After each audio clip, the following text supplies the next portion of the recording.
안녕하세요. 정신분석의 틀에서 운영하고 있는 대상관계를 함께 공부해보는 시간입니다. 우리 클라인의 아동정신분석 공부하고 있지요. 오늘은 9장 강박신경증과 초자의 초기 단계의 관계라는 거, 우리가 이 논문을 지금 지난 시간에는 1편, 2편 봤고요. 오늘은 결론 부분에 해당하는 거 보겠습니다.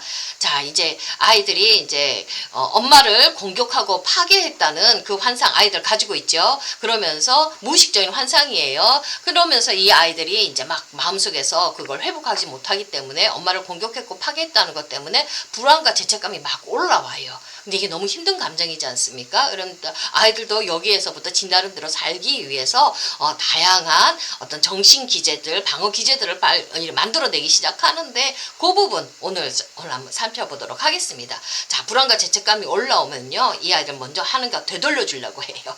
내가 엄마 몸속에서 좋은 거 뺏어왔잖아요. 귀한 거 뺏어왔잖아요. 그러니까 아이들은 이걸 다시 엄마 몸속에 되돌려 주려고 합니다. 근데 이게 가능한가요? 가능하지가 않지 않습니까? 아이들 환상 속에서 이루어지는 겁니다.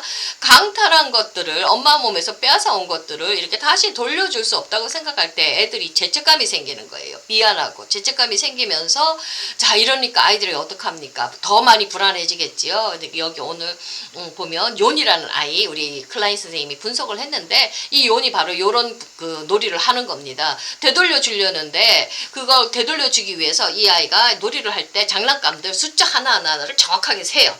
강박적으로 세는 거거든요. 요 종이에는 반드시 그 장난감이 있어야 되고, 강박적으로. 그러니까 하나라도 빠지면 안 되겠죠. 완벽하게 돌려주기 위해서 아이들이 장난감 숫자를 정확하게 세는 요 놀이를 하고 있습니다. 근데 여기 하나라도 빠지면 큰일 나지요. 근데 엄마 몸은 크고 나는 아이니까 작지 않습니까? 큰 엄마 몸에서 뺏어온 걸 이 작은 내가 어떻게 다시 또 갚아줄 수가 있겠습니까? 그러니까 못 갚아준다는 그 좌절감 때문에 아이들이 더 많이 불안해지게 되겠지요.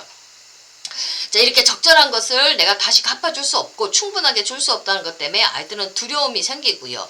자, 이럴 때마다 이 아이들은 다시 한 번 더 퇴행을 해버립니다. 너무 불안하고 두려워하면 발달을 하는 것이 아니라 다시 앞자리로 퇴행을 해가지고 아이들이 처음 가지고 있었던 1차적인 파괴적인 경향이 막 다시 활성화되는 거예요. 그래서 막 이 아이들이 더 막 파괴시켜버리고 싶고 회복하고 싶은데 이게 회복이 안 되니까 막 또 다시 반동적인 경향이 막 올라와서요. 이 아이의 파괴적인 갈망이 더욱더 커지고 과학적인 소망은 더욱더 증대되는 거예요. 무슨 말이냐면 나는 지금 엄마 몸속에서 지금 빼앗아온 것을 돌려주고 싶은데 내가 이거 원하는 만큼 제대로 안 될 것 같으니까 아이들 막 불안하잖아요. 죄책감이 올라오잖아요. 그러니까 퇴행을 해버려가지고 원래 1차적인 자리에 있었던 파괴적인 그런 경향하고 같이 이렇게 막 섞여버려가지고 아이 행동이 더욱더 나빠진다는 겁니다. 더욱더 아이들이 공격적으로 변한다는 겁니다. 내가 이게 안 되니까, 회복이 안 되니까 더욱더 나빠지게 된다는 그런 것들이 이렇게 우리 클라인 선생님이 설명을 해주고 있거든요. 그러면 우리 치료할 때는 어떻게 해야 되겠습니까? 우리 아이들이 이렇게 내가 뭔가를 되돌려주고 싶은 것이 있을 때 이런 것들이 아이들은 우리 놀이 현상 속에서 이렇게 표현을 해줘요. 뭔가 다시 주고 싶을 때 선생님들한테 선물을 갖다 줘요. 회복하고 싶으니까. 그래서 선물을 갖다 준다든지 사탕 하나를 준다든지 뭐 필요 없는 작은 것들 있잖아요. 뭐 나뭇잎파리 같은 것들 이렇게 다시 되돌려주는 행동들을 아이들이 그런 작은 물건을 통해서 표현을 해요. 그러면 우리 선생님들은 그것들을 갖다가 감사함으로 받아야 되겠죠. 너무 소중하고 귀한 것들로 우리가 막 그냥 감사하면서 이거 받아내야 되겠죠. 근데 이걸 우리 엄마들이 보통 보면 엄마들이 좀 많이 그러시죠. 요즘 엄마들은 안 그러시는데 이 아이들 돌덩이 하나 가지고 오고 자갈 하나 가지고 오고 모래 하나 가지고 오고 나뭇잎 하나 가지고 오면은 별로 하찮은 거지 않습니까? 그래 이렇게 하고 영혼 없이 받아들여 버리거든요. 근데 이 작은 물건 하나에는 아이의 무의식적인 소망이 깊은 마음의 강구가 담겨져 있는 거예요. 엄마한테 훔쳐온 거 다시 되돌려주면서 엄마하고의 관계를 회복하고 싶은 그 열망이 거기에 담겨져 있는 거거든요. 그러니까 얼마나 소중하게 받아야 되겠습니까? 이 사랑이 회복되고 되돌려주려는 이 마음이 받아들여질 때 아이가 죄책감에서부터 불안에서부터 좀 더 해소가 되면서 좀 더 나아질 수가 있게 되겠지요. 치료가 되어지겠지요. 회복이 되어진다는 얘기입니다. 그 아이가 더 이상 불안의 노예가 되어서 파괴적인 행동을 안 하겠지요. 그러니까 우리도 그렇지 않습니까? 내가 뭔가 사랑을 하는데 사랑하는 대상한테 뭔가 그 사랑을 회복하고 싶어서 그 사람한테 뭔가 선물을 갖다 줬는데 그 사람이 그걸 받아주지 못하고 그것을 무시하게 되면 어떻게 돼요? 화가 나지요. 그 사랑이 짓밟힌 것에 대한 그 분노는 더 크거든요. 똑같은 원리예요. 아이들도 내가 엄마한테 훔쳐온 거 나쁜 짓 했다고 생각하거든요. 그래서 다시 회복하고 싶어서 불안해서 이걸 엄마한테 다시 되돌려줬는데 그것도 충분하다고 생각을 안 했는데 그 충분마저도 엄마들이 이렇게 기쁨으로 감사함으로 받아들이지 못한다면 내 사랑이 지금 거부당한 거기 때문에 아이들은 더욱더 화가 나고 막 불안하고 죄책감들이 막 엉망진창이 되어버려서 아이들이 더 말짓을 해버리는 거거든요. 그러니까 다시 한번 엄마들 점검해 보세요. 우리 아이들이 잘 나가다 왜 갑자기 이렇게 미끄러져 가지고 이렇게 아이들 행동이 더 나빠졌는지 이 부분에 대해서 또 한 원인이 될 수도 있는 거거든요. 그러니까 아이들이 뭔가 엄마한테 되돌려주고 회복하고 싶어서 이런 어떤 액션을 취할 때 우리 엄마들이 얼마나 이것을 잘 받아들여줬는지 요걸 아이들이 이제 내가 엄마한테 줬는데 엄마가 그걸 감사함으로 이렇게 딱 받아내준다면 회복이 되는 거지 않습니까? 자기의 죄책감의 무게, 불안의 무게들은 이렇게 감소가 되는 것이지 않습니까? 아이들이 그다음부터는 잘 발달해 나갈 수가 있는 거거든요. 퇴행할 필요가 없지 않습니까? 그러니까 엄마들이나 우리 치료사 선생님들이 우리 아이들이 뭔가 자그마한 선물 하나 줄 때, 코 묻은 초콜릿 하나 줄 때, 사탕 하나 줄 때 이 아이들은 지 전 재산을 우리한테 주는 거거든요. 정말 감사함으로 받아들여야 되는 겁니다. 이 작은 선물 하나에 담긴 이 아이들의 깊은 마음을 우리가 알아주고요. 정말 감사함으로 우리가 그걸 받아내 주어야 되는 거거든요.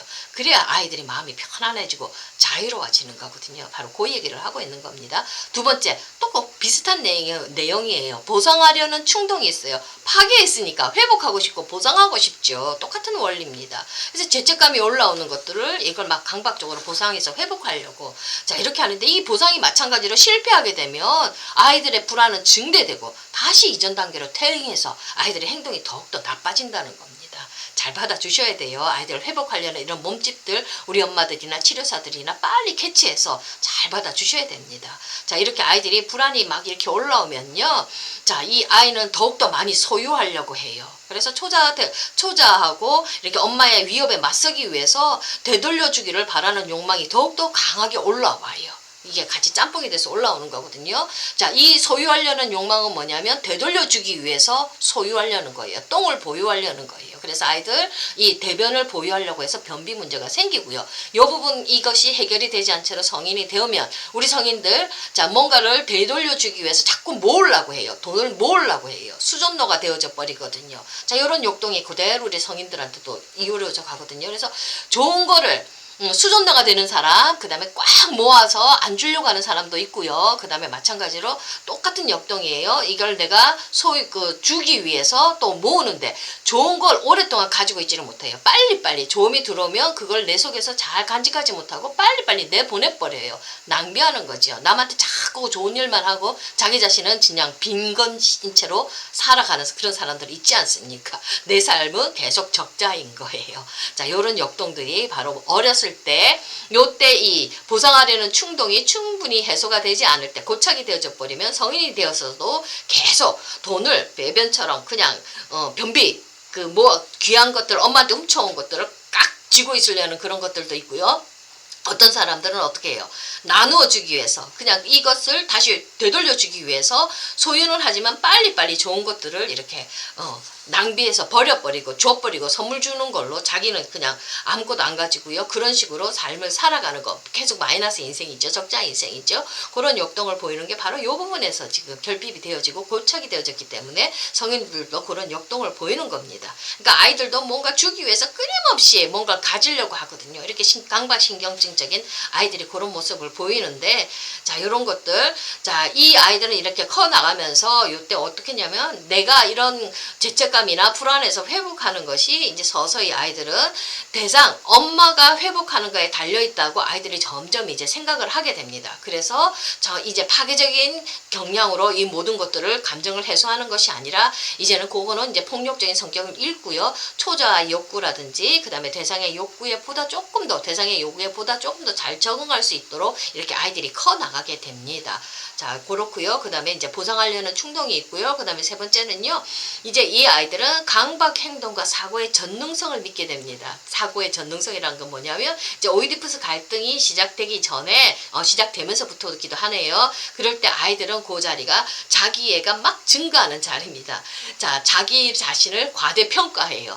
똥이라는 거 이제는 대소변 가리잖아요. 관략근을 자기가 조절을 하게 되거든요. 그러면서 아이들은 뭐예요? 내 힘으로 이제 대소변 다 조절하면서 아이들 얼마나 성취감이 커요. 자기 자신의 능력에 대해서 막 성취감이 올라가거든요. 그러면서 아이들은 내가 이제 전능한 거예요. 내가 뭐든지 다 할 수 있다는 이런 과대적인 자신을 과대평가하는 자기애가 쭉 올라가는 그 상태, 모든 걸 다 할 수 있는 그 상태, 자기애가 충만한 상태로 아이들이 들어가거든요. 자, 요게 또 필요합니다. 자, 그러니까 근데 여기 또 무서운 경향도 또 있어요. 이 아이 자기 자신의 사고에 대한 전능성, 자기 자신에 대한 전능성 때문에 이 아이들은 환상 속에서 부모에 대한 공격성에 대한 죄책감도 또 크게 느끼는 겁니다. 내가 부모를 죽였기 때문에, 부모를 파괴했기 때문에 부모를 저렇게 힘든다, 내가 부모를 이렇게 파괴할 수 있다는 자기 자신의 힘에 대해서, 능력에 대해서 전능감을 가지는 거거든요. 그래서 죄책감이 마찬가지로 과잉이 됩니다. 전능감도 올라가는 것처럼 그에 상응하게 내 죄책감도 과잉이 돼버려요. 너무 많은 죄책감을 가지게 됩니다. 자, 이래서 아이들 이 죄책감이 너무 힘들잖아요. 그러니까 아이들 이제 방어를 위해서 강박행동 합니다. 강박행동해서 통제하려고 하고요. 그 다음에 죄책감 때문에 보상하려고 또 아이들 시도를 합니다. 자, 이렇게 아이들은 과학적인 환상 속에서 어떤 자신의 창조적인 전능성이 있다고 믿거든요. 그걸 또 보상행위를 통해서 이렇게 보상행위를 통해서 이렇게 전능성, 창조적인 전능성 때문에 내 엄마를 내가 망가뜨렸다, 이렇게 죄책감이 있으면 이 아이들 그걸 또 보상하려는 그런 행동도 오는데, 이거는 또 따라가지를 못하지 않습니까? 건설적이고 어떤 뭔가를 만들어내는 그런 창조적인 전능성보다는 자기 자신의 힘이 훨씬 더 미약하고 파괴적인 전능성이 더 크거든요. 그러니까 이게 플러스 마이너스, 이게 마이너스 해버리면은 아이들은 창조적인 전능성이 훨씬 더 약하지요. 그러니까 파괴적인 전능성에 대한 감각이 훨씬 더 커지니까 두렵지요. 불안하지요. 그래서 아이들이 어떻게 돼요? 그냥 또다시 아이들은 거기에 대해서 불안하니까 아이들은 자기 자신의 그런 보상 능력을 믿지 못하게 되는 거예요. 자기를 불신하게 되는 것이죠. 조금 아이들이 힘들어지게 됩니다. 자, 이 아이가 내 자신의 어떤 건설적인 전능성이 파괴적인 전능성을 완전히 이겼다, 내가 이 창조적인 전능성이 내가 훨씬 더 강하다, 나는 이 힘에 대한 믿음을 갖기 전까지는 아이들은 그 전능성을 활용하지 않고 무능력함에 머물러 버립니다. 그래서 전부 아니면 전무지요. 그래서 강박증 있는 사람들 가만히 보면 완전히 모든 것을 완벽하게 되어진다고 생각하기 전까지는 움직이지를 않지요. 그 사람들은. 그래서 전부 아니면 전무예요. 가만 그게 보장이 되기 전까지는, 완벽하게 그게 플랜이 짜지기 전까지는 그 사람들은 움직이잖아요. 무능력함에 그대로 머물러 있거든요. 도전하기를 두려워하거든요. 그래서 이런 태도가 그대로 고착화되면은 이 성인들 심각한 업무 무능력으로 이어지거든요. 자꾸 실패하면서 도전해보고 그러면서 자꾸 가다듬어 가야 되는데, 완벽하다고 완전하다고 생각되기 전까지는 그 사람들은 움직이지를 않거든요. 전부 아니면 전무예요. 그러니까 나 자신에 대한 전능성에 대해서 내가 충분히 확신을 가지지 않으면 이 사람들은 움직이지 않거든요.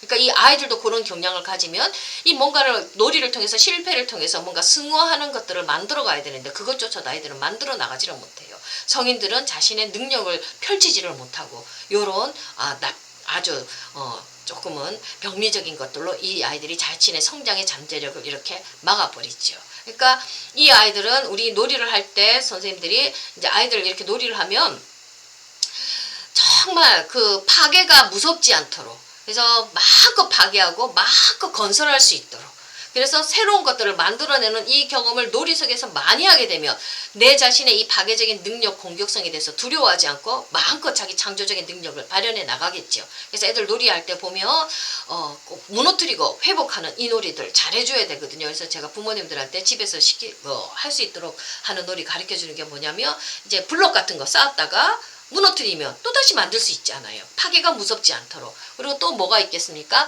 촬영놀이 같은 경우 무너뜨렸다가 또 새로운 거 만들 수 있지 않습니까? 그래서 파괴와 생성과 창조가 같이 가면서 이 아이들이 자신의 그 능력에 대해서 전능감을 가지고서 모든 것을 파괴하고 모든 것을 세울 수 있다고 하는데, 파괴보다는 나의 전능한 능력이 훨씬 더 크다는 것, 창조적인 능력을 자기 안에 받아들일 수 있도록 우리가 이게 놀이치료 현장 속에서 요거를 충분히 경험할 수 있도록 해줘야 된다는 겁니다. 요게 없을 때 아이들이 자기 능력에 대한 확신이 없으니까 성인이 되어서 도전하지를 않거든요. 그런 경향이 있다는 거 우리 좀 선생님들이 알아주셔야 될 것 같고요. 그 다음에 우리 네 번째 지식을 향한 욕동이죠. 제가 중간중간 많이 설명했을 겁니다. 우리 아이들 제일 먼저 궁금한 게 엄마 몸이지요.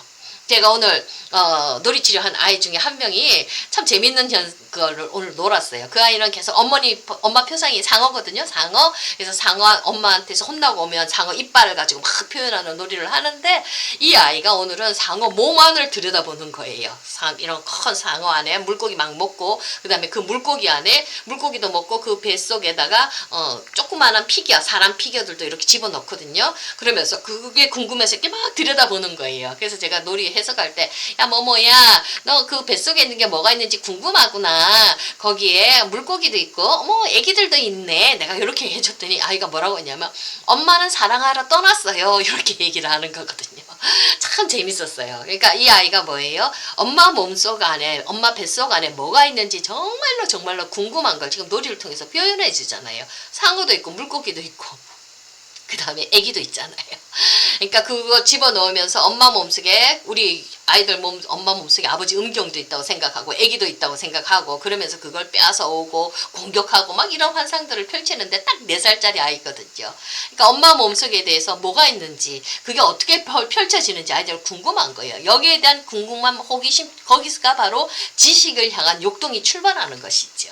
자, 이게 잘 이렇게 해결될 수 있도록 이 호기심이 잘 충족될 수 있도록 그렇게 해줘야지 아이들이 점점 세상에 대해서 궁금해하고 공부하고 그 다음에 지식을 향한 욕동이 활성화될 것이지 않습니까? 이걸 그냥 탁 억압시켜줘 버리면 어떻게 되겠어요? 우리 어머니들 나중에들 한 초등학생 되어서 왜 이렇게 공부 안 하냐? 공부해라 해라.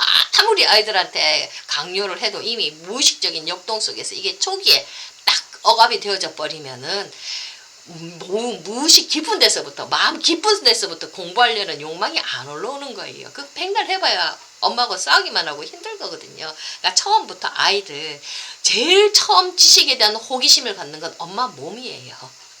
저 몸에 무엇이 있을까? 아이들 한번 잘 이렇게 관찰해 한번 해보세요. 엄마 몸속에 질 속에 뭐가 있는지, 자궁 안에 뭐가 있는지, 나는 어떻게 태어났는지, 내 존재는 어떻게 태어났는지 거기에 대한 궁금함에서부터 처음 출발하고 그걸 잘 살려내 주어야 된다는 거. 그게 불안해하지 않도록 무서워하지 않도록 그래서 마음껏 탐색하고 탐구할 수 있도록 우리 부모님이 길러줘야 된다는 거 우리 계속 클라이언트 선생님이 강조하고 있었지요. 자, 오늘 마지막 결론 부분에 자 이제 아이들 강박증 불안을 다스리기 위해서 강박신경증이 만들어졌고요. 그리고 이제 그걸 불안을 다스리기 위해서 아이들 엄마 회복하기 위해서 되돌려주는 운동도 펼치고요. 보상하려는 충동도 나오고요.